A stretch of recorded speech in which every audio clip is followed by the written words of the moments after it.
Please welcome to the stage the opening speaker. As he explores the path to leading by example, creating a culture of accountability and high performance.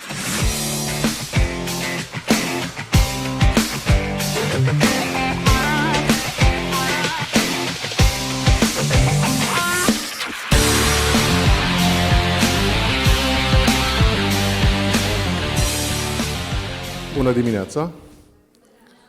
După cum vedeți, m-am îmbrăcat la fel ca în poză, ca să mă recunoașteți. Mă bucur foarte mult să fiu astăzi aici. E prima dată când vorbesc public în Moldova, în fața unui asemenea public. Dar nu cred că puteam găsi un public mai bun și mai potrivit pentru ceea ce aș vrea să vă spun astăzi.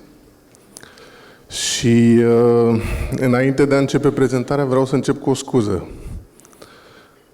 Am primit acest text și, deși am întrebat în ce limbă pot să fac prezentarea și mi s-a zis și în română și în engleză, automat, primind textul în engleză, și prezentarea e și tot în engleză. Ca la ChatGPT, ai dat prompt în engleză, răspunsul a ieșit în engleză. Deci o să trec la engleză, dar acum ați văzut, sunt eu, vorbesc română și sper să fie ok în engleză. Am o provocare tehnică, că am 3 lucruri de ținut în 2 mâini, deci o să văd cum mă descurc. So, leading by example, creating a culture of accountability and high performance. When I started thinking about it, I actually realized that I should think about it from the end to the front. And I'll explain throughout the speech what I mean.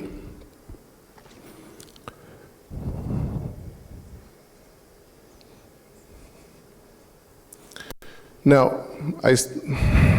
disclaimer, I think Mila mentioned that the topics are getting more and more complex, and HR people here in the room need to get more sophisticated. This is going to be probably the most content-light speech of the day. And I might get philosophical throughout the discussion. The question to you is, what is the biggest cost in life? And this is probably, for most of us, the budgeting time. Okay, when we strive for arithmetic perfection to estimate revenues, costs, we might reason why some of the costs will go in one direction or another. And we might actually strive for the fallacy of accuracy, double, 2 decimals precision and so on. But as I look in the room, I see people my age, okay? They might be younger, might be older, but let's say the median would be here. And I wouldn't, let's call it a midlife moment. I will not call it a midlife crisis because it may not be the case. I believe that most of you have mastered by now how to do things right. So the question that I pose is, are we doing the right things? And I believe that the biggest cost in life is called opportunity cost. What one could do but doesn't do in the end because of all the other things that keep him busy.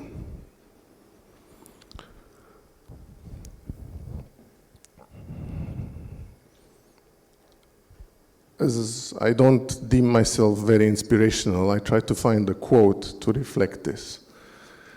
And ChatGPT helped me, and I found one that I think it's actually quite good. And I realized that I actually use it sometimes in a different version.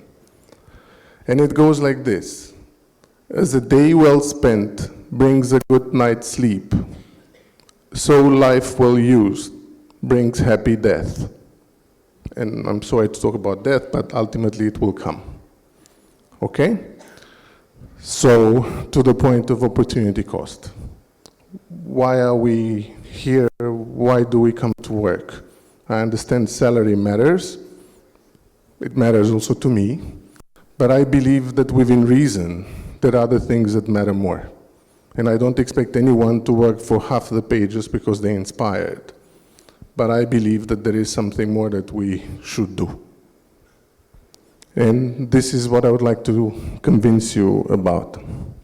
Because it might be a, how can I say, professional defect by now. Because, as you might know, I worked for a bit of time for McKinsey. And there is a say that you don't bring in McKinsey for 20% improvement. You bring McKinsey for 50+ improvement. And I ended up believing that if we have one life, we might as well aim big. So try to make the most of it. Okay, so this is the point about high performance. We should aim to be the best version of ourselves, and that should be the goal of our lives, and try to leave something behind. Now, another question for you to reflect on. We share on two sides of the Prut one hero, Ștefan cel Mare și Sfânt, not just the great. And, you know, they might have taught us some things of how he never lost a battle against the Turks, how he has reigned the longest, etc. But the question to you is, what makes someone a hero? And more importantly, who are our heroes today?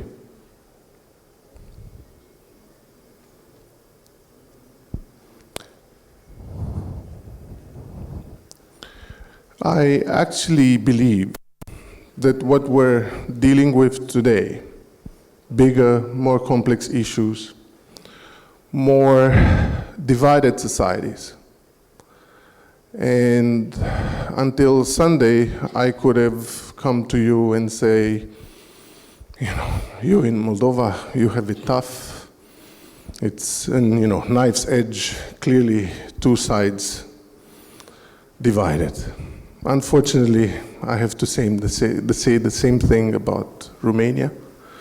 So, how do we handle this? Because we also know, history has taught us, that for bigger topics, heroes don't work. Messianic leaders are actually not the recipe. So, the point is that I actually think teams should be the hero. I actually believe that organizations should be the hero. Hence the point about the culture of high performance. And those of you who don't recognize the picture, this is the picture of the 1936 US Olympics rowing team, who were actually the University of Washington second team at the beginning of the qualification cycle. Was made up of, you know, sons of peasants and workers, no aristocracy, like really people coming out of the Big Depression, some of them ill-fed, struggling to get to university. And against all odds, because as I mentioned, they were the second team of their university, who then ended up winning the qualifying rounds to represent the US and then to win. And I believe that we need teams, and I believe, and the reason why I think I couldn't have come to a better place, I believe that we need companies to act as heroes. And if we think of Moldova, we need, if we want people to stay in the country, and trust me, in Romania we have the same issue, we need companies to inspire people to stay. We need people to think they can eat out the world from Chișinău or from Bălți, that they don't need to go anywhere, that they can do it from here. And I think that you as HR community are critical to this effort.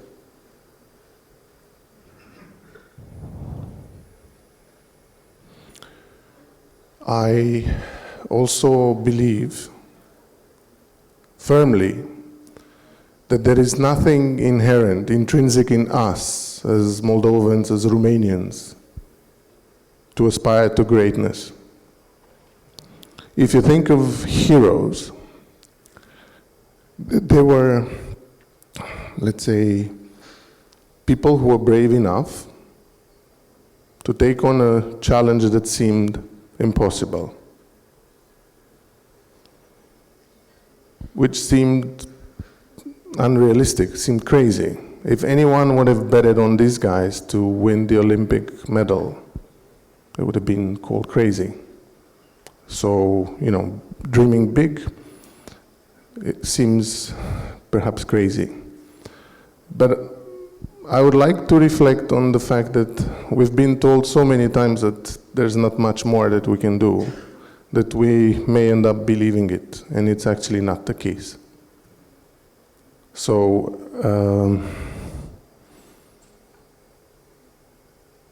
there is, if you reflect on it, I believe that there might be many people in this room who, if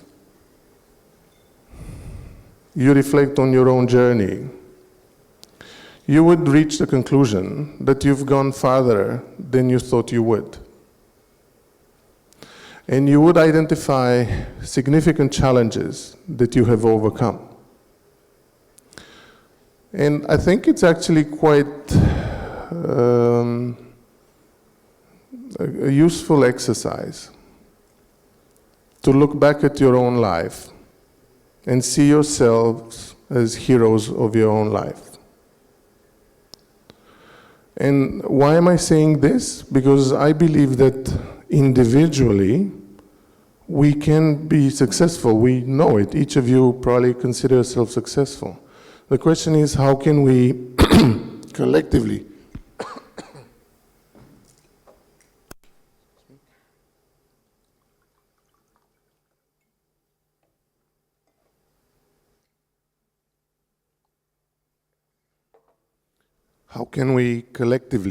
be successful? Because I think we've learned in the last years that individual success is no guarantee for lasting prosperity. So this is the question, and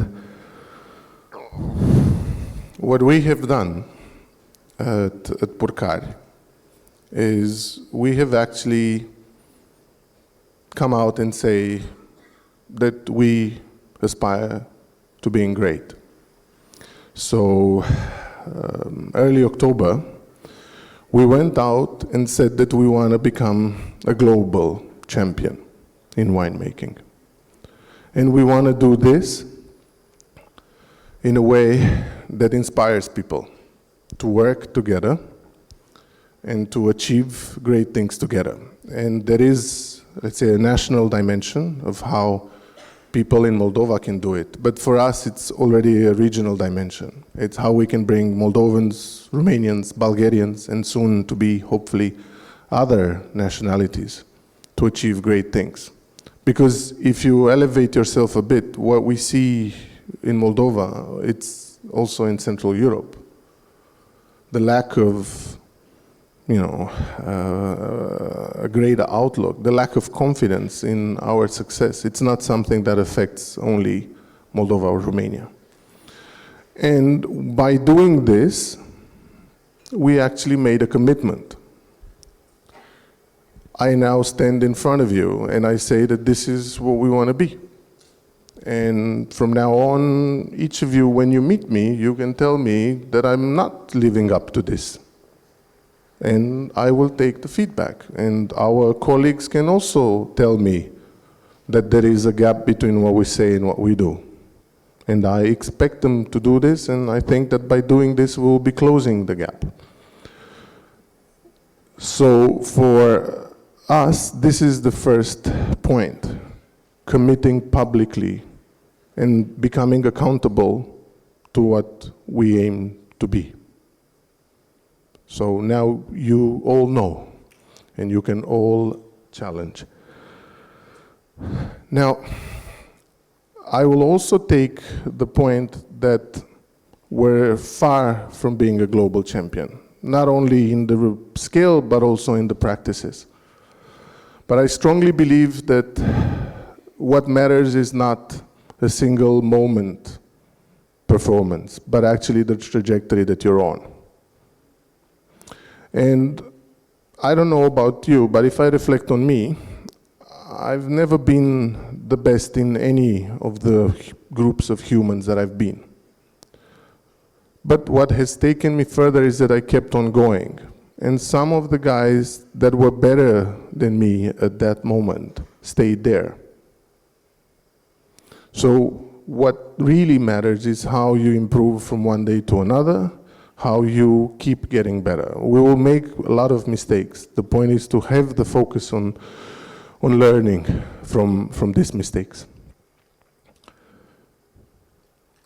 What we have done, and this is in the point that it's a journey, we have done one thing.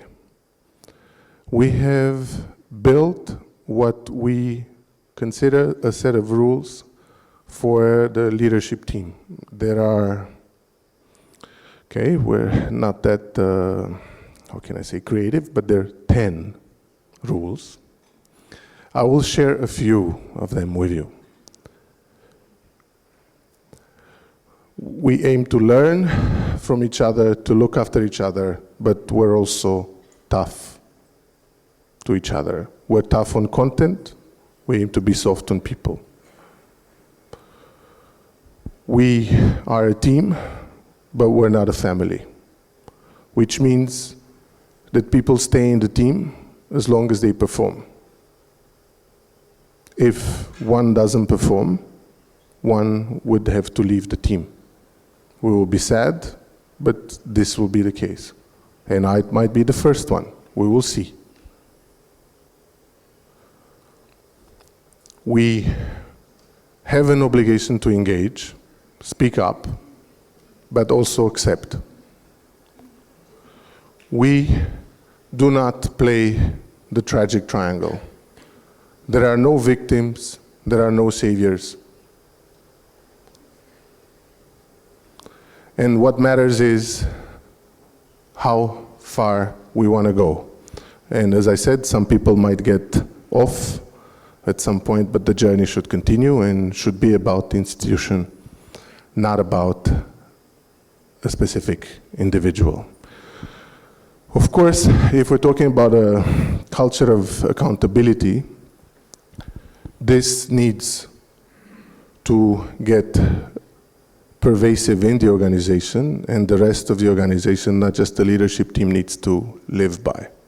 And we need to embody this in the daily processes, not only the human resources processes, but our daily operations. And this is where the people function becomes critical. And yeah, we have a lot of work to do, but as I said, I'm happy to commit and to end with a joke, which I actually say quite a lot. Back in high school, a friend of mine and myself were actually teasing a colleague of ours in the class. And at some point she got really upset. So we went to her and we tried to appease her. Said, listen, we didn't mean it, you know, why don't you forgive us? And she said, Nae, that was the other chap, said, I'll forgive you. But Alex, I will not forgive you. And I said, why him and not me? Like, we did the same. And she said, I won't forgive you because I have higher expectations of you. Now you have higher expectations of us, and we will strive to deliver. Thank you very much.